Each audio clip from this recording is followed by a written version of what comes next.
اولو من صنف المسند، سب سے پہلے کون تھا جس نے مسند تصنیف کری؟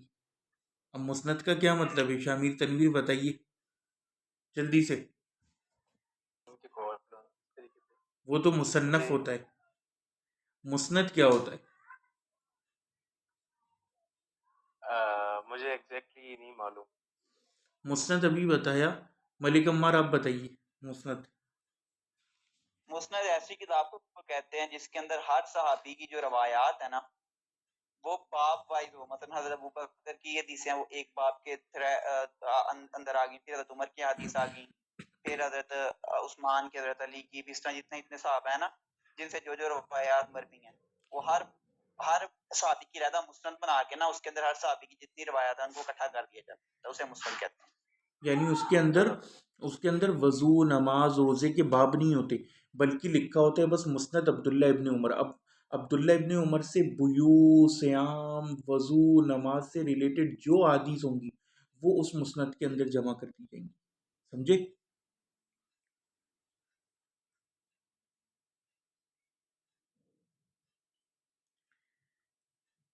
اول من صنف المسند، سب سے پہلے مسند کس نے تصنیف کری؟ قال ابن عدی فرماتے ہیں یقال کہا جاتا ہے ان اول من صنف المسند بالکوفہ یحیی الحمانی، کہ سب سے پہلا شخص جس نے مسند تعلیف کری کوفہ میں وہ یحیی الحمانی تھا. وَأَوَّلُ مَنْ صَنَفَ الْمُسْنَدَ بِالْبَصْرَةِ مُسَدَّدٌ، اور بصرہ میں سب سے پہلے تسلیم کرنے والا مسند جو ہے وہ مسدد تھا. وَأَوَّلُ مَنْ صَنَّفَ الْمُسْنَدَ بِمِصْرَ اسد السنہ، اور سب سے پہلا مصر میں مسند تصنیف کرنے والا کون تھا؟ اسد السنہ. وَأَسَدٌ قَبْلَهُمَا وَأَقْدَمُ مَوْتًا، اور اسد ان دونوں سے پہلے تھا اور موت بھی اسے ان دونوں سے پہلے آئی.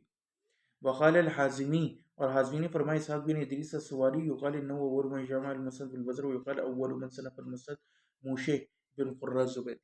یہ سب سے پہلے جو تھا کچھ لوگوں نے کہا کہ وہ کون تھا؟ بصرہ میں اسحاق بن ادریس الاسواری، اور کچھ لوگوں نے کہا کہ سب سے پہلے مسند جس نے تصنیف کری وہ کون تھا؟ موسیٰ بن قرہ الزبیدی. وقال الحاکم، اور حاکم نے کیا فرمایا؟ ملک عمار دیکھو یہاں پہ ڈیٹس ڈلی ہوئی ہیں ہر ایک صفحے کے بعد. 2/11/23 یعنی جو میں نے وائس ریکارڈنگز کروائی تھی اور سب ضائع ہو گئیں. کتنا دکھ ہو رہا ہے، چھوٹی چھوٹی. وقال، میں نے آپ کی وائس ریکارڈنگ سے ہی سارا یہ پڑھی ہوئی ہے. والحمدللہ. وقال الحاکم، اور حاکم نے فرمایا اول من صنف المسند علی تراجم الرجال فی الاسلام عبید اللہ بن موسیٰ العبسی وابو داود الطیالسی وبعدہما احمد وعیزق اسحاق وابو خیثمہ القواریری. اور امام حاکم کیا کہتے ہیں کہ سب سے پہلے جس نے مسند تصنیف کی نا علی تراجم الرجال، بندوں کے ناموں پر، مسند عبداللہ بن عمر اور یہ اس طرح، فی الاسلام وہ کون تھا؟ عبید اللہ بن موسیٰ العبسی. اور پھر ابو داؤد، مسند ابی داؤد الطیالسی، یہ بھی بڑی مشہور ہے، ایک اور مسند، اس کا نام میں چاہ رہا تھا میرے ذہن سے نکل گیا. سمجھے شامیر تنویر؟ 2 ابو داؤد ہیں، ایک ہے مسند ابو داؤد الطیالسی یہ الگ ہیں، اور ایک ہے سنن ابو داؤد، دونوں مختلف ہیں. وہ ابو داؤد جستانی کی ہے جی. اور وہ جو ہے ابواب پر آدھارت ہے، سنن ابو داؤد. وبعدہم، اور ان دونوں کے بعد کون؟ موشے العبسی، عبید اللہ بن موشے العبسی، اور ابو داؤد الطیالسی کے بعد کون آیا؟ احمد وعیزق اسحاق.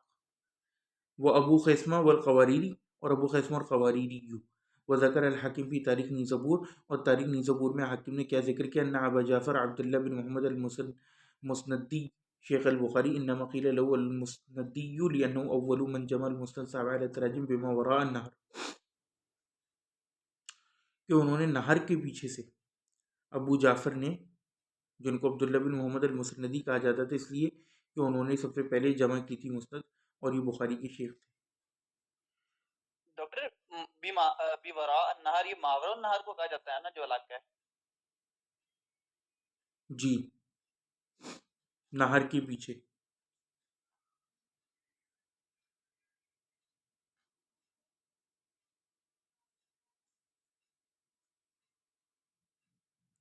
اب دیکھو یہاں ورا کا لفظ بھی اردو میں استعمال ہوتا ہے پیچھے کے لیے، ماورائے عدالت،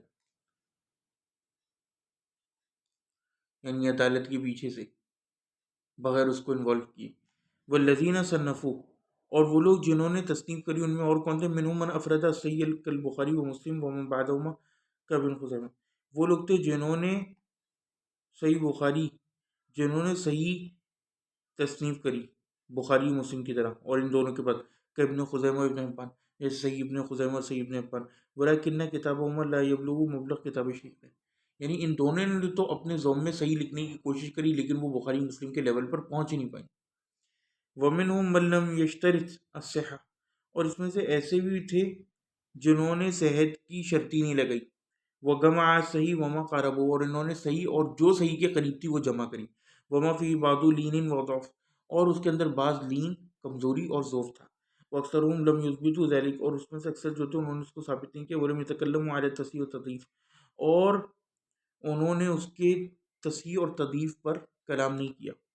اس میں کون آتا ہے بتاؤ جس نے تصحیح و تضعیف کے اوپر کلام نہیں کیا، بس جمع کر دیا؟ بتاؤ ملک عمار۔ ڈاکٹر ابو داؤد کی مثال لے لیں۔ ابھی ابو داؤد نے تو اکثر احادیث کے نیچے لکھا ہے اور اپنے رسالے کے اندر بھی اپنا منہج بیان کیا ہے کہ اس میں سے کون سی صحیح ہوگی کون سی ضعیف ہوگی۔ ابن ماجہ، ہاں، نسائی بھی۔ نسائی نے بھی کیا ہے کلام، نسائی کا کلام ڈھونڈنا پڑتا ہے لیکن بہت زبردست ہے۔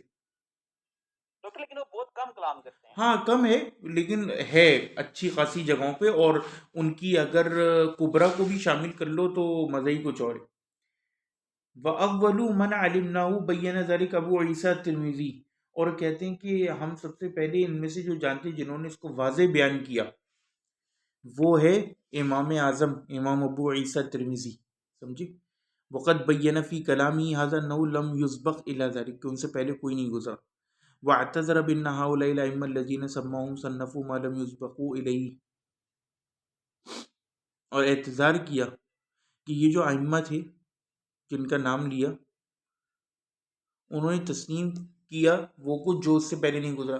فَإِذَا زَيْدَ فِي التَّصْنِيفِ بِيَانُ الْعِلَلِ وَنَحْوِهِ كَانَ فِي تَأْسٍ بِهِمْ فِي تَصْنِيفِ مَا لَمْ يُسْبَقْ عَلَيْهِ، تو انہوں نے جو کچھ زائد کیا اپنی تصنیف میں علل وغیرہ کو بیان کر کے اور اس جیسا، وہ بیسیکلی انہوں نے ان کی اقتدا کری فی تصنیف ما لم یسبق الیہ، اس تصنیف جو ان سے پہلے نہیں گزری۔ یعنی امام ترمذی کا یہ جو اقوال ہے نا وہ یہ شو کرتے ہیں کہ ان سے پہلے بھی کچھ لوگوں نے اس طرح کی کتب لکھی تھی، گو کہ وہ ہمارے پاس موجود ہوں، ورنہ وہ یہ کہتے کہ سب سے پہلے میں نے اس طرح کی تصنیف کی ہے۔ وقت صنف ابن المدینی و یعقوب بن شیبہ مسانید معللہ، سمجھے؟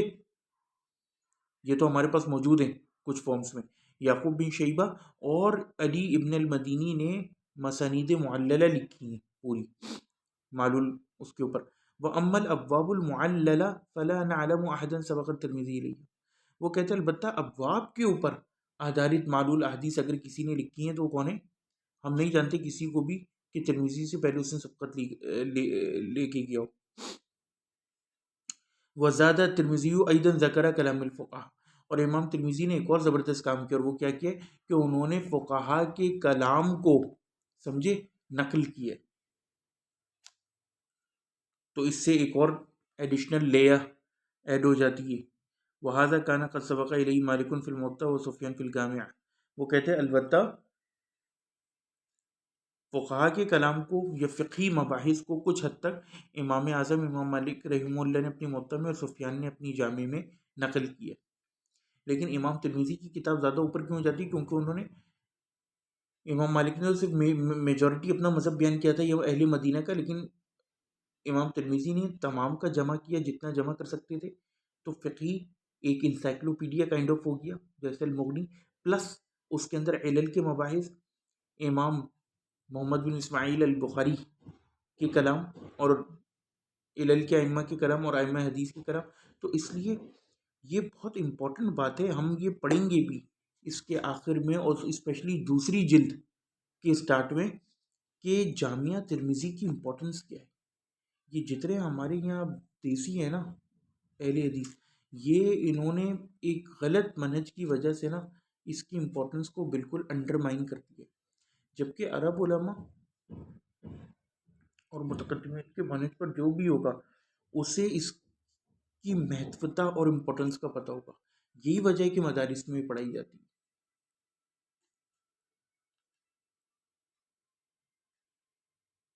وکانا احمد یکرہ ذلک، وينكر رضي الله عنه حتى إنه أمر بتجريد أحاديث الموطأ وأما في من الرأي الذي يذكر مالك من عندي وكره أحمد أيضا أن يكتب مع الحديث كلام يفسر ويشرح. وہ کہتے ہیں البتہ امام احمد رحمہ اللہ جو تھے اس چیز کو مکروہ شمار کرتے تھے، اور وہ کہتے تھے کہ موطا میں سے بھی نا امام مالک کا کلام اور یہ سب ہٹاؤ، صرف حدیث رہنے دو، اور کہتے تھے کہ جو کچھ آثار اور رائے انہوں نے اپنی لکھی ہے، جو امام مالک نے ذکر کی ہے اپنی طرف سے، اس کو ہٹاؤ. اور امام محمد اس بات کو مکروہ خیال کرتے تھے کہ حدیث کے ساتھ کچھ بھی کلام لکھا جائے، یہاں تک کہ اس کی تفسیر بھی یا تشریح. اب یہ امام احمد بن حنبل کی سختی تھی، جبکہ ہمیں معلوم ہے کہ کتنی امپورٹنٹ بات ہوتی ہے حدیث کے ساتھ. اگر آپ سب کچھ ہٹا دو گے تو وہی ہوگا کہ جیسے مسلم میں حدیث ہے کہ بلی کی کمائی بھی حرام. اب بندہ اس سے کیا مطلب لے گا؟ آپ کو لکھنا تو پڑے گا نا، معلول کیا ہے کیا ہے یہ. فلاں آیتیں قرآن میں پڑھی جاتی تھی، اب آپ کیا کرو گے؟ وکان ينکر علی من صنف فی الفقہ کابی عبید، اور امام احمد تو انکار کرتے تھے اس پر بھی جس نے فقہ میں تصنیف کری، جیسے ابو عبید نے، و ابو ثور وغیرہما ورخص فی غریب الحدیث الذی صنفہ ابو عبید اول. البتہ وہ ترخیص دیتے تھے، رخصت دیتے تھے غریب حدیث لکھنے کو، الذی جو تصنیف کی تھی ابو عبید نے سب سے پہلے. ثم لما بسط ابو عبید وطولوا کریہ احمد، لیکن جب انہوں نے اس بات کو پھیلایا اور بڑی لمبی احادیث جمع کرنے لگے بہت ساری، تو پھر امام احمد نے اسے کراہیت کری. وقال ہوا یشغل عما ہوا اہم من، وہ اس چیز میں مشغول ہے جو اس سے زیادہ اہم ہے.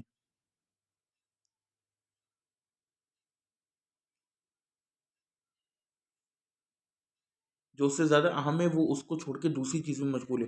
ولیکن عند بعد العہدی بکلام السلف وطول المدة وانتشار كلام متأخر في معنى الذي والفقه انتشارا كثيرا بما يخالف كلام السلف الأول، فتعين ضبط الكلام السلف من أئمة وجمع وكتابته والرجوع إليه لا يتميز بذلك ما هو معذور عنه مما أحدث بعده مما هو مخالف له. وكابن ابن مهدي يندم على لا يكون كتب عاقب كل حديث من حديث تفسيرا. وہ کہتے ہیں لیکن جتنا سلف کا زمانہ دور ہوتا گیا اور مدت طویل ہوتی گئی اور متاخرین کا کلام منتشر ہو گیا حدیث کے معنی اور فقہ میں، اور وہ متاخرین کا کلام جو ہے متقدمین کے کلام کے خلاف تھا، تو پھر تعین کرنا ضروری ہو گیا سلف کے کلام کا ائمہ میں سے، وہ جمع و کتابت اور اس کا جمع کرنا، اس کی کتابت کرنا اور اس کی طرف رجوع کرنا. لیتمیز بذلک ما هو معصور عنہ، تاکہ تمیز کی جا سکے کہ ان سے جو کچھ اثر معصور ہے وہ کیا ہے، مما احدث بعد مما هو مخالف له، تاکہ تمیز کی جا سکے کہ متاخرین فقہا اور سلف متقدمین فقہا کا کیا کلام ہے. وکان ابن مہدی، یہاں تک کہ ابن مہدی یندم ندامت کرتے تھے، علی اللہ یکون کتب عقب کل حدیث من حدیثی تفسیرہ، وہ اس بات پر ندامت کرتے تھے کہ کیوں نہیں انہوں نے ہر حدیث کے نیچے اس کی تفسیر لکھی ائمہ اسلاف کی، اور صرف حدیث کیوں لکھتے گئے. یہ دیکھیں یہ ہوتی ہے بات. اب یہ ابن مہدی یہ کہہ رہے ہیں، اور ایک ہمارا رویہ. السلام علیکم. وعلیکم السلام ورحمۃ اللہ وبرکاتہ. شرح علل کر رہے ہیں، بس یہ ایک پیج رہ گیا، اس کے بعد ہم بخاری کے اوپر شفٹ ہو رہے ہیں. وقضا الکلام فی العلل والتواریخ قد دونہ ائمۃ الحفاظ، وہ کہتے ہیں اسی طرح کلام علل اور تواریخ کے اوپر کیا ائمہ حفاظ نے اس کے اوپر تدوینات کری. وقد حجر فی هذا الزمان ودرس حفظہ وفہمہ، اور کہتے ہیں کہ اس زمانے میں اس معاملے سے تواریخ اور علل سے ہجرت اختیار کر لی گئی اور اس کے درس اور حفظ اور فہم سے. فلولا التصنیف المقدمہ فیہ لما عرف هذا العلم اليوم بالکلیہ، وہ کہتے ہیں لما عرف هذا العلم اليوم بالکلیہ، وہ کہتے ہیں کہ اگر یہ متقدم تصنیف نہ ہوتی تو آج اس زمانے میں اس علم کو بالکل ہی بھلا دیا جاتا. ففی التصنیف و نقلی کلام الائمہ مصلحۃ عظیمۃ جدا، وہ کہتے ہیں کہ ان تصنیف میں اور ائمہ متقدمین کے کلام نقل کرنے میں ایک بہت عظیم مصلحت ہے. وقد کان السلف الصالح مع سعۃ حفظہم، وہ کہتے ہیں کہ سلف صالح اپنے کمال حفظ کے باوجود بھی، وکثرت الحفظ فی زمان یأمرون بالکتابہ للحفظ، اور ان کی کثرت حفظ کے باوجود وہ حکم دیتے تھے کتابت کا، حفظ کرنے کے لیے. فکیف بزماننا هذا الذي حجرت فی علوم سلف الامہ وائمتها، وہ کہتے ہیں تو پھر ہمارا زمانہ جس کے اندر بالکل علم اور عمل سے اور حفظ کو چھوڑ دیا گیا، ہجرت اختیار کر لی گئی ہے، تو کتنا ضروری ہے سلف امت اور ائمہ کے علم کو محفوظ کرنا بالکتابہ، کتابت کے ساتھ۔ ولم یبق منها الا ما كان مدونا في الكتب، وہ کہتے ہیں اور ان میں سے کوئی باقی نہیں رہا سوائے وہ جو کہ مدون ہے کتب کے اندر، لتشاغل اہل زمانی بمدارس الاراء المتاخرہ وحفظهما، اور وہ کہتے ہیں کہ مشغول ہے ہمارے اہل زمان کے لوگ کس چیز میں، آراء اور متاخر آراء کو اور ان کے حفظ کرنے میں۔ قال ابو قلابہ نے فرمایا الکتابۃ احب الی من النسیان، کہ بھولنے سے بہتر مجھے کتابت محبوب ہے۔ وقال ابن المبارک، اور ابن مبارک نے فرمایا لولا الکتاب لما حفظنا، کہ اگر کتاب نہیں ہوتی یعنی لکھائی، لکھت پڑھت، تو ہم اس کو یاد نہ رکھ پاتے۔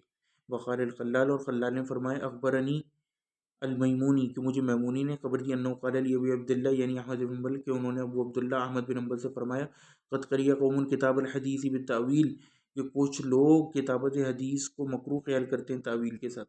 قال، تو انہوں نے فرمایا اذن یخطئون اذا ترکوا کتاب الحدیث، کہ وہ خطائیں کریں گے اگر وہ کتابت حدیث کو چھٹ دیں گے۔ وقالا، اور پھر انہوں نے فرمایا حدثونا، کہ ہمیں خبر دی قوم من حفظہم و قوم من کتبہم، ایک قوم نے اپنے حفظ سے اور ایک قوم نے اپنی کتابوں سے۔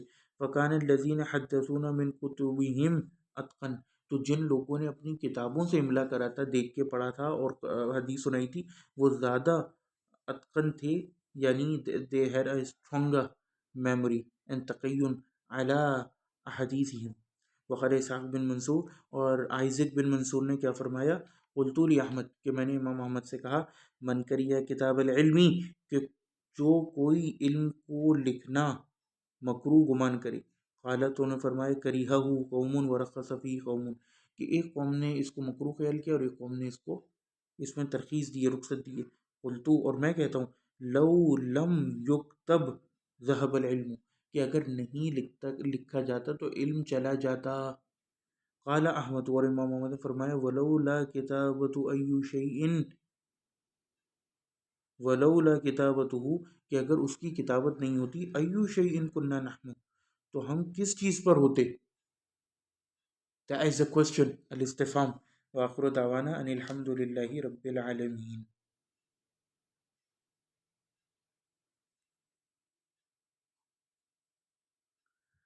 ہاں جی ملکم۔